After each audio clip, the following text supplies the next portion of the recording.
Hello, my name's Anson, and today I'll be talking about The Reason You Walk by Kinew, which is a memoir by him and serves as a tribute to his father and a way to inform readers on the effects of residential schools.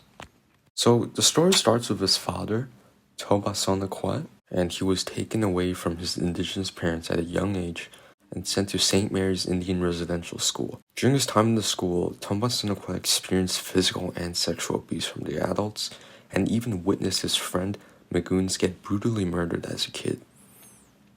The purpose of residential schools were to erase the indigenous heritage in children and to assimilate them into white Canadian culture. Tomba Sinakwa was able to maintain his culture, however, and his language after leaving the school.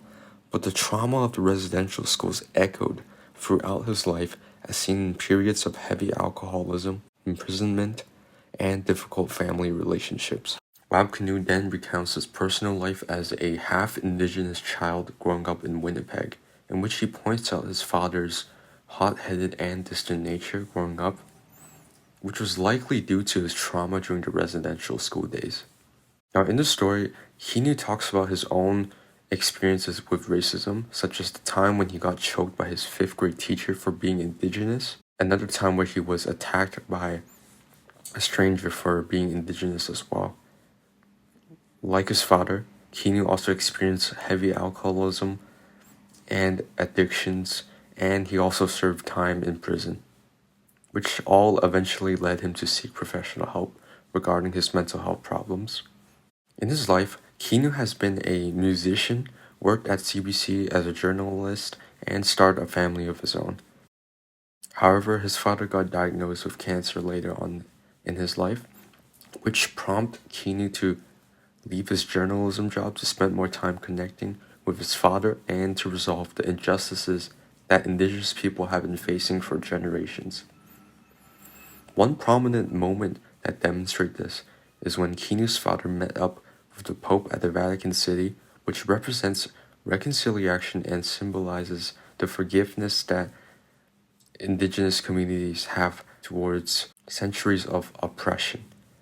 As his father's health declined, Kinew learned that he must carry his father's legacy of reconciliation and that despite pain and suffering, anyone can still have a reason to live with purpose. So what's the significance of this memoir? Well, it's not only a personal story of the Kinew family, but also a representation of what Indigenous experiences in Canada were like in the past and present. Through his father's life, readers are able to see the impacts of residential schools on people, such as all the physical, emotional, and sexual trauma. And this is followed by the intergenerational trauma that gets passed down from one generation to the next.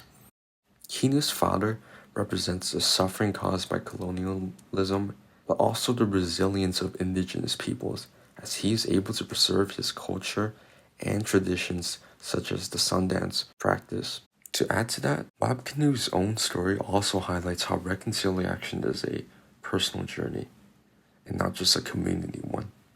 His initial relationship, as seen in the story, was a very hostile and distant one, which pretty much mirrored Canada's relationship with Indigenous peoples in the past, which was filled with anger and negativity. But throughout his life, Wab was able to confront his intergenerational trauma by reconnecting with his father and successfully healing both of their mental wounds.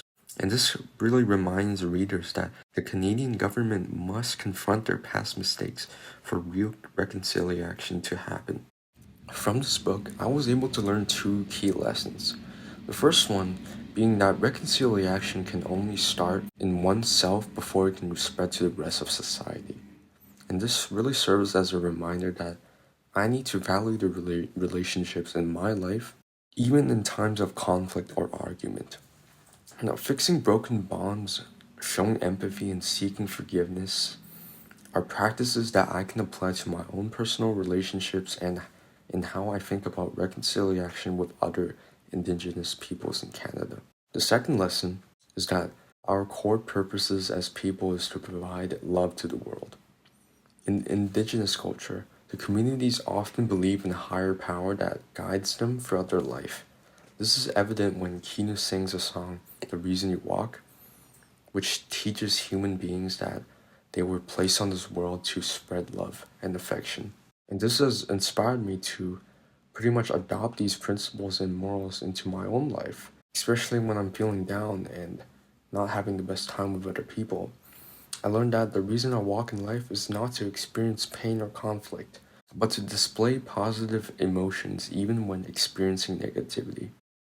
To me, The Reason You Walk is not just a memoir, but it's a showcase of what reconciliation is and a reminder for Canada that they can take a gradual path towards reconciliating with Indigenous peoples and solving the problems that have plagued them for generations. The resilience of Kinew's father and his personal growth shows that healing is possible for anyone.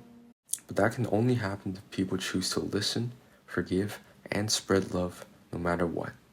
For that is the reason we walk on this planet. Thank you.